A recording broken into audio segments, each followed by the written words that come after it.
What's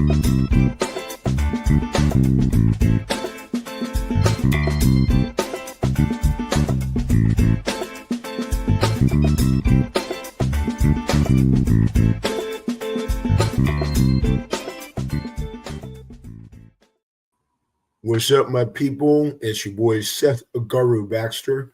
I don't have the best lighting today, or my voice today has been lost. I've done a lot of speaking the last few days, so I'm a little hoarse, so forgive me. But I am extremely excited to have this guest on today. This cat has had me laughing for a cool minute, and he is one of the entrepreneurs that MakersBar likes to spotlight, where we are creating 1 million leaders today for tomorrow. Boris, I don't want to butcher your last name, so please pronounce your last name, Kat. My last name is Zhukov, but it doesn't matter. You can call me whatever you want to call me, even throw some insults. It doesn't really matter. You're not going to get under my skin. And you said your voice is hoarse. Guess what? I'm going to be filling in, absolutely. Getting that part done. No problem, okay? Especially a lot of people tell me typically to shut up, and stay quiet. So that means dude. Oh, Kat, I didn't expect that already. So this is why, ladies and gentlemen, I want this brother on here.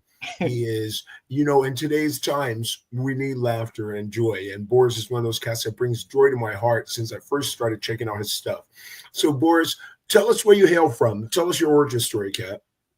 Well, I was born in the Soviet Union, which doesn't exist anymore. That's practically, that's where the origin, I guess, came in. As far as let's say all the molecules, that came from the universe, that's just the way it is. And it happened to land right there on December 7th, 78. See, so I'm kind of like an old dude already, so I had to put makeup or whatever to make it look kind of, decent, I guess. But that's the story. Okay. Now, I reside in Seattle, so this is the West Coast, right?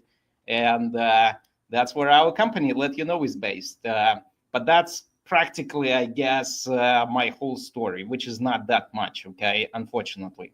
So tell us about tell us about your company. Okay, so the company is actually pretty exciting. So what it is, it's about people who are passionate about deals, right? And we started in the automotive industry, which means that, let's say you're looking for a car. How do you shop? Well, how do you get your best deal? The way it works right now, let's say before LetYouKnow, okay, is that you will go to different dealers, try to negotiate a price, research prices online. At some point, you have your best offer, and that's it. The stop is right at that point. It all ends, right? Well, now you can go an extra mile by bidding a lower price on LetYouKnow. So you do everything that you do right now, get your best offer, and then go on LetYouKnow and name your own price, a lower price, right? It's an instant result, and if you got it, here is your dealer, transaction is done. And as far as businesses are concerned, think about this. They are getting incremental sales by doing absolutely nothing, setting their hidden thresholds in seconds, one time, and it works perpetually. Today, tomorrow, 5 years, 50 years, 100 years, 5 million years, it will work exactly how they think in their head the price should be. And somehow, miraculously, that hidden price set on autopilot is going to be done exactly that way on LetYouKnow. And it's encrypted. Even me, if I decide to bid, when I say even me, I'm talking about someone who is part of LetYouKnow. And if I decide to bid on a new car, I would have no information whatsoever. I will be bidding in blind like everybody else. And those businesses are going to be getting me or other customers as incremental sales by paying nothing, clearing those hidden thresholds, getting all those incremental sales without affecting any of their existing sales, which means that you can only gain something, right? Which means that we created, if you think about this, at the bottom, okay, or at the core of this marketplace, what we are creating and building and scaling right now is the company that can get any business, because we're about to open doors to all industries. So that means that any business can open up their store or let's say factory or service or whatever, and they will have LetYouKnow to get customers for free by doing nothing. That's incredible. You're going to be thinking, man, I need to open a business. I have a brilliant idea. What do I do? How do I get customers? You're going to pitch to VCs. The first question you're going to hear, How are you going to get the revenue? How are you going to get the customers? Well, the answer as we build our users is going to be, oh, let you know. Boom, check mark, done, next. So that means any business, well, you want customers? Don't worry about that. You shine at whatever you create, right? You build a product, you create something, a service, whatever. We take care of all of those, okay, marketing, all those customer acquisition aspects, and you handle the rest. So beautiful. See? So tell me, in or getting this together, and as a CEO, what were some of the original challenges you had to face? Oh, I mean, challenges actually are ongoing. It doesn't matter. You can actually build a $100 billion company and you will be facing challenges all day long. I mean, unfortunately, it's from the moment, I guess from the inception forever, you are going to be facing stress, challenges 360. So I can give you a whole bunch of them. So let's say you start a company. So give us an example. Yeah, exactly. So you want to have a team. Well, how do you build a team? It sounds pretty easy. A lot of people, and this is just something that's kind of like common sense, and a lot of people underestimate, I guess, that aspect. But you want to have a team, and it seems like, well, just hire some people. Well, it's easier said than done, because you have to get the talent that will stick with you, where you can actually somehow solve problems that do not have solutions yet, and have that team that's resilient, right, and creative and brilliant in many different ways to be able to get it done. It's really, really challenging. And you got to put all these pieces together that will stay with you for a long time as well, which is another challenge, because a lot of people gonna, well, they get excited, I guess, initially, but then that excitement and all that vibrancy will just dissipate in a matter of a couple, weeks, And so how do you sustain that? Well, I mean, that's not easy, right?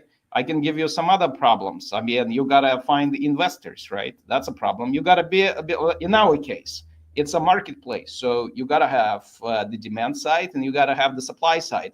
Well, how you gonna get those businesses partnering up with you, right? So let's say one of the groups that signed up with us recently, right, is a multi-billion-dollar group. So how do you strike partnerships with a multi-billion-dollar business? I mean, you actually have to do that. So let's say if you decide to get in hotels, well, you got to get Marriott, you got to get, all those big chains, right? Somehow ink a deal with your marketplace. How do you do that? That's a challenge, right? So then you have a lot of challenges on the tech aspect, because what we designed doesn't exist. So that means that you have to put all these algos in place, and then you have to design a user Algos, algos, like all the as in algorithms. Exactly, and that's where can you elaborate on that? So okay, so let me give you an example.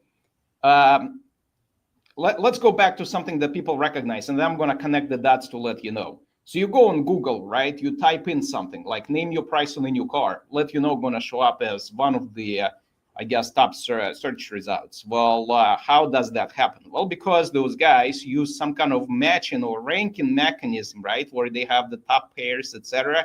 And it's based on, in their case, Markov state chains, so you have Markov chains, etc. And they create, like, let's say, some weights for variables that decide which is going to be shown first, which is going to be second, and so on, right? In terms of your results. Well, over here, it's the same deal. You bid, right? It seems simple. So a person bids. Well, you have a whole bunch of other people who are bidding as well. Okay, and then you have on the supply side, you have a lot of different sellers and different cars, as an example. Or it could be some other industry. It could be, let's say, restaurants. Okay, you are bidding on a gift card for restaurants such as India. Well, there are a lot of matches. So how do you create the top ranking pair? Well, there is an algo that looks through all the supply side and looks through all the demand side and deriving all these top pairs. And then, okay, that's the matching part. That's based on math or based on quantitative tools, right? And then bam, that's the top pair. That's what you see, and that's the result. So whenever the user bids, it seems simple because it's an instant result. Well, there is algorithm behind it that decides a whole bunch of buyers, a whole bunch of sellers, which one is going to be the top pair, and that's the one that's going to be a success, okay, for this particular bid, if it is a success. If it's a no-go, it's a no-go. But if it's a success, boom, transaction is done. Here's your dealer. It's revealed. So you just see your dealer. But in reality, you and that dealer turned out to be the top pair that was decided by the algorithm. You see what I mean? So that's how it works. And that's where the math part comes in. That's where our patents, not just a patent, but patents, also come in. And it's got to be based on reality, which means that not just something like some kind of fantasy world that we, thought of in our heads, but is not connected or grounded in reality. It has to mimic the exact, I'm talking about the exact transactional nature of the real life, where these transactions are just more efficient, but they are mimicking exactly the real world. And so when we built these matching models, I mean, we tested it empirically. When I say empirically, I'm talking about based on real data, based on real transactions. So it is something that we created magically, mimicking real transactions, just more efficiently. Yes, and that's where the mathematical part came in, so that's what it was. So what was your goal by creating this organization? Well, the goal was I wanted to have a super highway of transactions. So that means that superhighway. What is a superhighway? A superhighway is you want to get a deal, right? Like I love deals, and there are a lot of different people who are passionate about deals. I want to be able to name my own price and get instant. I'm talking about an instant result right away. And if it's a yes, boom, transaction is complete. Like I'm talking about transaction is complete. I want to kind of like dictate the terms of the transaction, and yet I feel like I'm dictating the terms of the transaction, yet on the supply side it's also mimicking how they think that they're dictating the terms of the transaction because they are setting those hidden prices. And what we are doing, we are mapping a whole vector or a series of equilibrium points. When I say equilibrium points, so there is me bidding and there is a seller, like let's say that got matched, and so that means that it cleared their hidden threshold, everything is good. That's one point, is where the market met, right? The demand and supply met. That's one point. Well, there is another person who's doing it, and another person, and another person, another person. You have a whole bunch of different prices that coexist at the same time. It's like, imagine you go to the movie theater. This guy has one price. The gal over here has a different price, and somehow they're all happy, completely disjointed, so they have no idea about the information that's actually being, shared to individually to each one of us, and we're all happy because in our own world, we just got a deal that we want to get, right? And it's all committed, it's instant, and that's why it's a super highway. Because the way it is right now, like let me give you an example in terms, because I said that I want to get into all kinds of different industries, right? Not just like, let's say, automotive. And we're about 9 months from going limitless. That means any industry.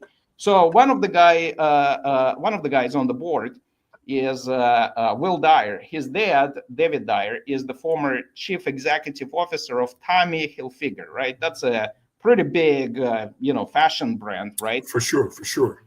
And so, I'm picking his brain, of course, to make sure that we structure and design the marketplace in the most efficient way possible. And so for fashion as well, so people can bid on fashion, items, right?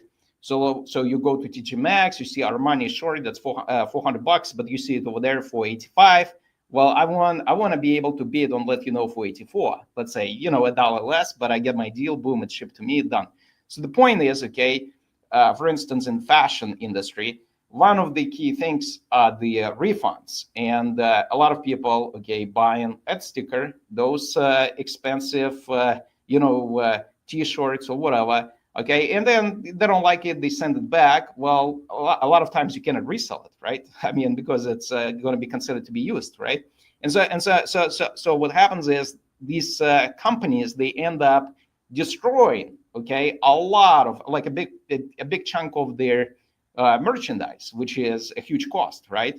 Well, if LetYouKnow, it's non-refundable, that's a solution to one of the problems where they, without actually disclosing that they are doing it, right, on LetYouKnow, because it's all opaque, people bid, they have no idea who actually is behind this. It's a brand new product, but you don't know who the seller is, and you have no idea what they said.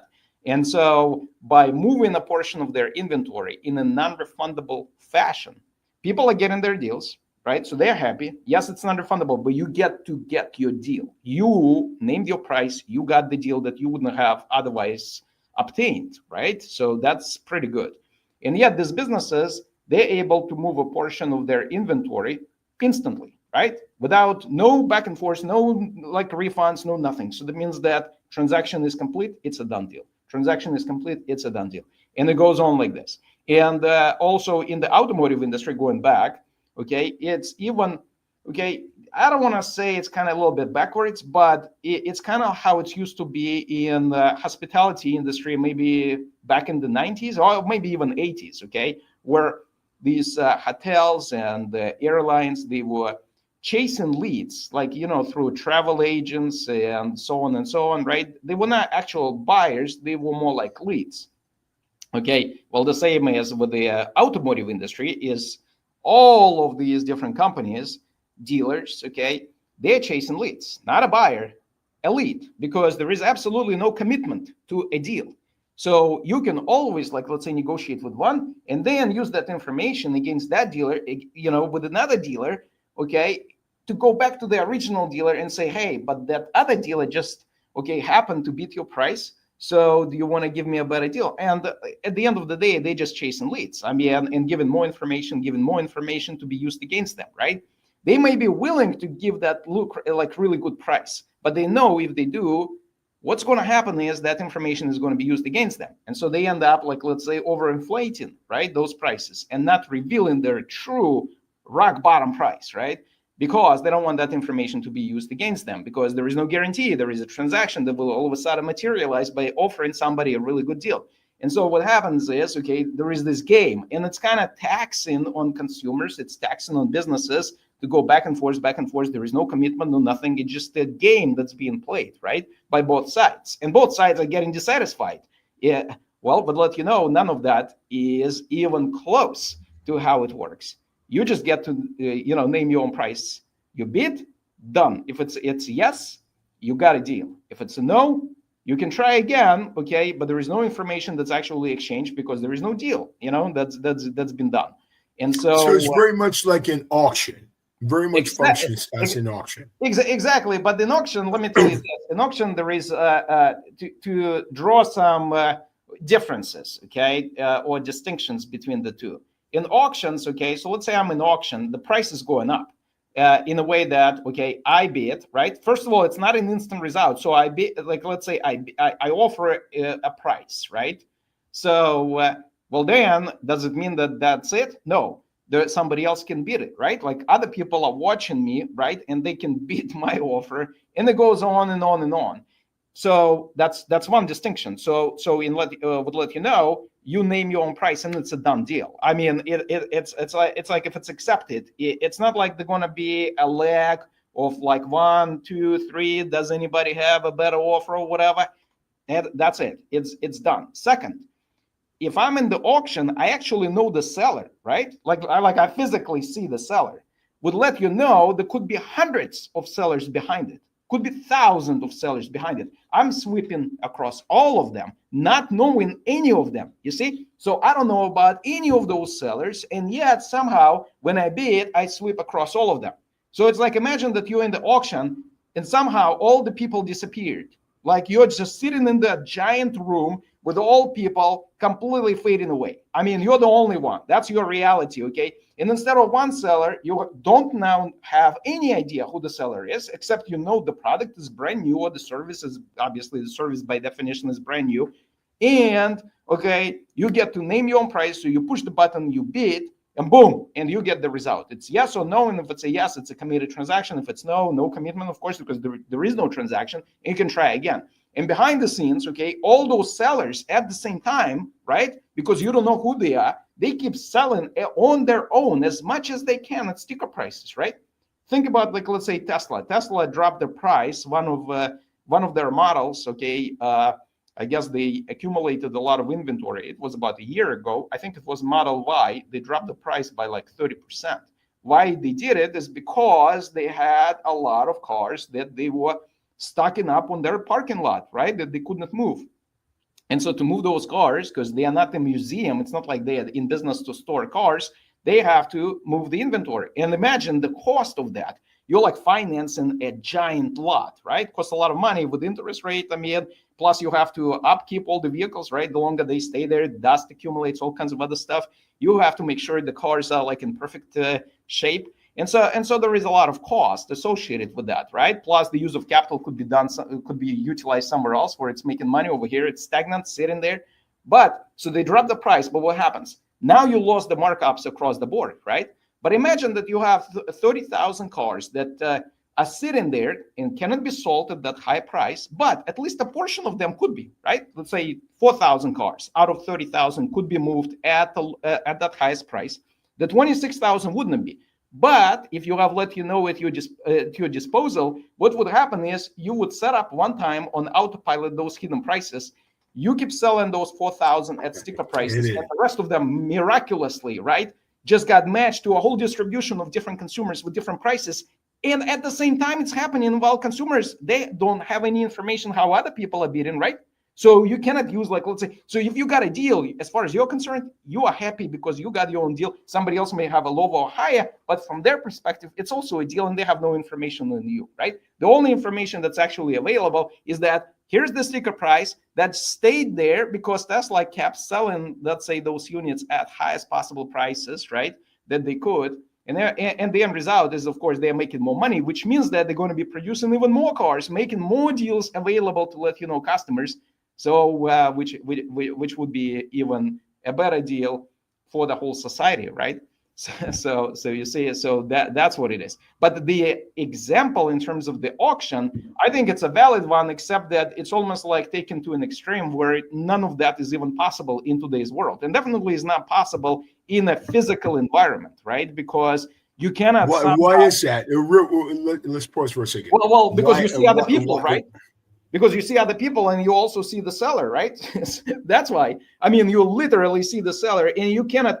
And also, if you have a whole bunch of different sellers, that's going to be a little bit confusing. Like how you then just like, okay, so how do you decide which one gets to sell the item? So I bid. You have thousands of, let's say, sellers, and each seller has, let's say, 500 identical units. Okay, so we're talking about the matrix now, 500 by 1,000. So you're talking about 500,000 items that somehow you have to pick. Why did you pick item 400,000 and let's say, I don't know, 8? You know, why did you pick that one instead of the other one? Like you have to decide. Like you as auctioneer have to decide. Okay, well, I'm gonna match this guy to this dude. Okay, and somehow when I'm bidding, I see other people, and somehow, like in this reality, I must not see what they're doing. That's impossible, right? Because if I'm bidding and they're bidding and we're all doing it at the same time, it's going to be, first of all, a chaos. And this chaos is going to be also going to be impossible for me to isolate everybody else, right? Because I see them. So that means I constantly see the information being exchanged. Now I'm going to use that information against everybody, right? Because any, like, let's say if I see a bid, okay, well, that means that information, okay, I'm already processing this in my mind, right? And I'm gonna, like, let's say before I respond, whether I'm gonna bid higher or whatever, okay, I'm gonna factor that in. But in this reality, you can't. And so that means that, you see, you have in parallel a whole bunch of transactions coming at the same time. That's a super highway. You see, that's what I'm talking about. Over there, it's a bottleneck. Makes sense. It's a bottleneck with all of us. I mean, shouting, et cetera, et cetera. And the poor guy who is like counting, 3, 2, 1, or whatever, has to decide. Oh my God, I have 500,000. Which one do I decide? Oh, it's this one. Oh, it's this one. And all other sellers see that too, and they're going to be pretty upset. They're going to say, oh, why did you pick that guy's item, not my item? I want to be matched to that guy.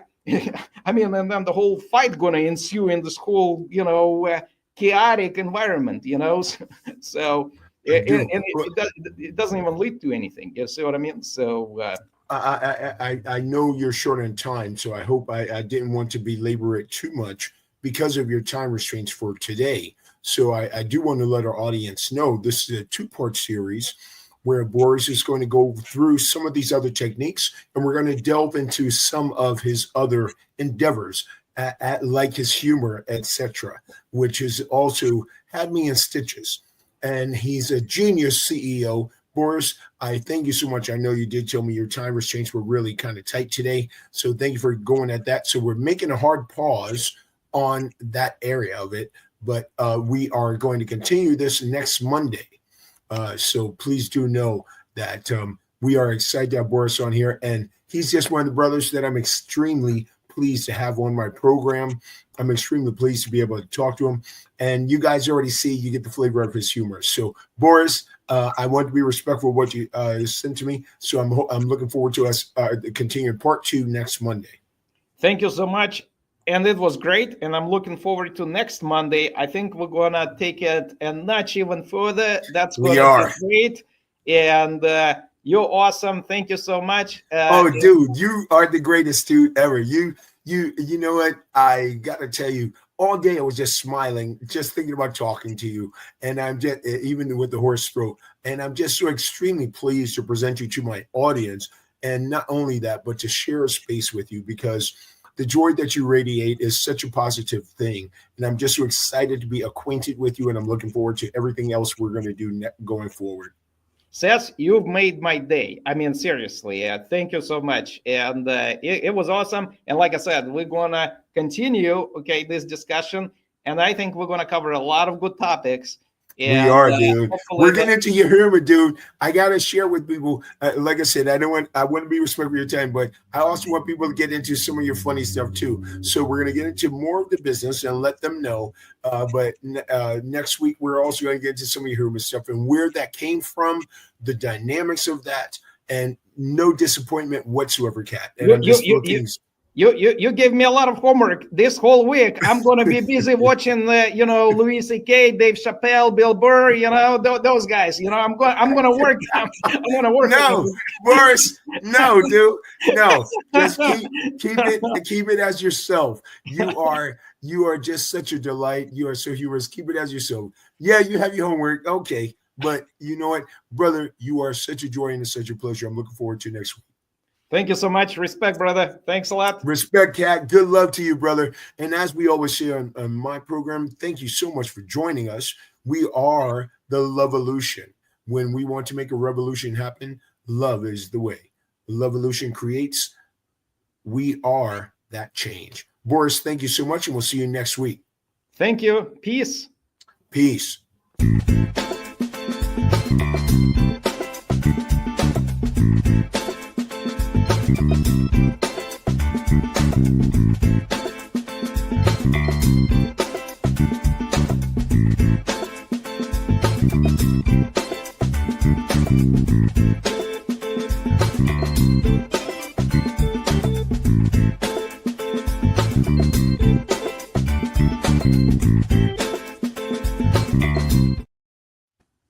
Seth, what time?